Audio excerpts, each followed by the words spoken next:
नमस्ते दोस्तों।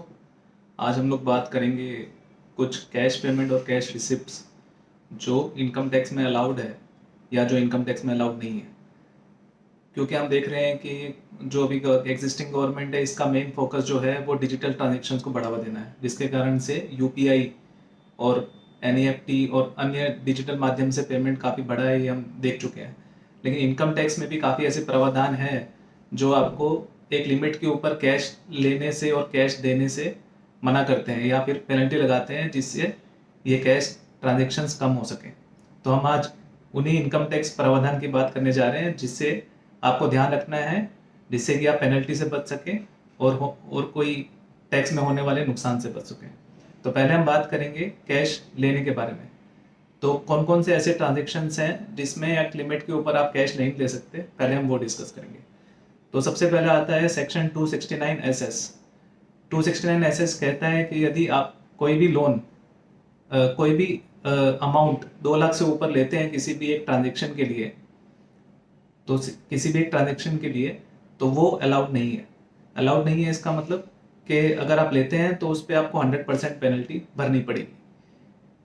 Single transaction क्या हो सकता है, जैसे कि आपने कोई सेल बिल बनाया 2 लाख से ऊपर का और उसके सामने आपने कैश लिया, या आपने कोई प्रॉपर्टी बेची और उसके सामने आपने 2 लाख से अधिक कैश ले लिया, या आपने कोई फंक्शन के लिए या किसी और चीज़ के लिए आपने सिंगल ट्रांजेक्शन के सामने 2 लाख का कैश लिया, या फिर किसी एक सिंगल पर्सन से एक ही दिन में आपने 2 लाख से अधिक का कैश लिया, तो वो भी अलाउड नहीं है। इस केस में penalty 100% of the cash amount की है। दूसरा प्रावधान है 269SS। वो कहता है कि यदि आप कोई भी लोन किसी भी आदमी से 20,000 से अधिक की लोन अगर कैश में लेते हैं तो वो भी अलाउड नहीं है। इस केस में भी जो पेनल्टी है वो 100% ऑफ द लोन अमाउंट है। तो मतलब जितना आपने कैश में लोन लिया उसका 100% तक आपको पेनल्टी लग सकती है। अब कुछ ट्रांजेक्शन्स ऐसे हैं जिसपे कैश आप ले सकते हैं। फॉर एग्जांपल, जैसे कि आप किसी बैंक अकाउंट से आपके किसी बैंक अकाउंट से कैश निकालते हैं, तो वैसे कोई लिमिट नहीं है, लेकिन अगर आप 1 करोड़ से अधिक कैश निकाल लेते हैं एक वित्तीय वर्ष में, तो उस पर 2% TDS बैंक काट के इनकम टैक्स डिपार्टमेंट को जमा करेगा और वो ट्रांजेक्शन आपके इनकम टैक्स प्रोफाइल में भी रिपोर्ट हो जाएंगे। और उसी तरह से यदि अगर आप ITR फाइल नहीं करते और आपके बैंक अकाउंट से 1 करोड़ से अधिक का कैश निकालते हैं, तो उस केस में TDS 5% तक बढ़ सकता है। अब हम बात करते हैं कैश पेमेंट्स की। जिस तरह से कैश रिसिप्ट में कुछ लिमिट्स हैं, वैसे ही कैश पेमेंट्स में भी लिमिट्स हैं। तो हम कैश पेमेंट की लिमिट की एक एक करके बात करते हैं। एक सेक्शन है सेक्शन 40A3।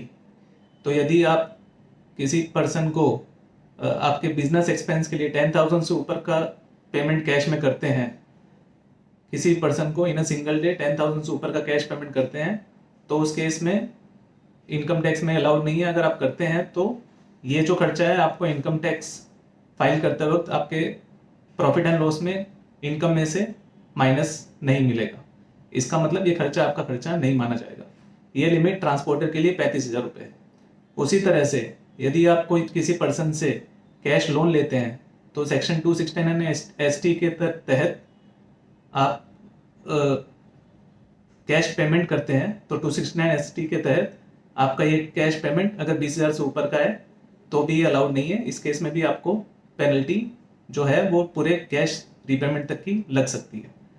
अब कुछ फाइनेंशियल ट्रांजेक्शन ऐसे हैं जिसमें कोई पेनल्टी का प्रावधान नहीं है, लेकिन ये ट्रांजेक्शन आपके इनकम टैक्स प्रोफाइल AIS-TS में रिपोर्ट होते हैं। जैसे कि अगर आपने कैश डिपॉजिट किया 10 लाख से ऊपर का आपके सेविंग अकाउंट में, या फिर आपने आपके करंट अकाउंट में 50 लाख से ऊपर का डिपॉजिट किया, यदि आपने क्रेडिट कार्ड का पेमेंट 1 लाख से अधिक कैश में किया, यदि आपने म्यूचुअल फंड, FD या इंश्योरेंस का प्रीमियम 10 लाख से अधिक एक वित्तीय वर्ष में कैश में दिया, या आपने प्रॉपर्टी परचेज की कैश में 30 लाख से अधिक की, तो ये सारे ट्रांजेक्शन आपके SFT के माध्यम से आपके AIS-TS में रिपोर्ट होते हैं, जो कि आपके इनकम टैक्स रिटर्न फाइल करते वक्त डिपार्टमेंट इन ट्रांजेक्शन को आपके ITR से मैच करेगा।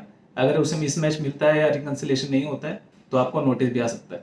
तो आप इन सब चीज़ों का ध्यान रखें और अपने आप को इनकम टैक्स की पेनल्टीज से और नोटिस से बचाएं। बहुत बहुत धन्यवाद।